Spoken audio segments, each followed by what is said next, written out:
ये आर्मी के signal corps से रिटायर होकर के अपने गांव वापस आए और यहाँ पर इन्होंने इस डर्टी गोल्ड के अंदर कारोबार करने का सोचा।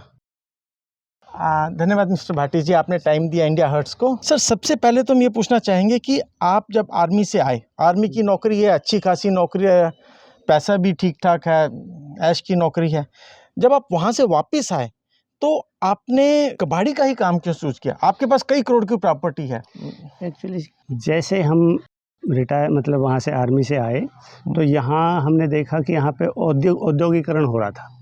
कृषि भूमि जो थी उसको एक्वायर कर लिया गया था और यहाँ उद्योग स्थापित हो रहे थे। अब हमने, क्योंकि हमारा मेन व्यवसाय जो था वो कृषि था और कृषि भूमि एक्वायर कर ली गई, तो अब हमें देखना था कि अब ऐसे हालातों में हम और क्या कर सकते हैं अपने मतलब जीवन उपार्जन के लिए हम क्या कर सकते हैं।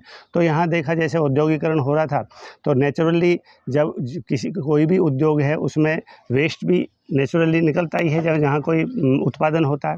तो उसमें हमने अपने तरीके से थोड़ा सा एक्सरसाइज की और फिर वो हमने धीरे धीरे कंपनियों से उसको मतलब लेना शुरू किया, क्योंकि ना हमें यहाँ गोडाउन की प्रॉब्लम थी, हमारी अपनी भूमि थी नियर बाई, हमारे मतलब एग्रीकल्चर लैंड के जो अगेंस्ट 5% भूमि मिलती है उसके हमारे पास प्लॉट थे, तो उन सब चीज़ों की हमें कोई दिक्कत नहीं थी।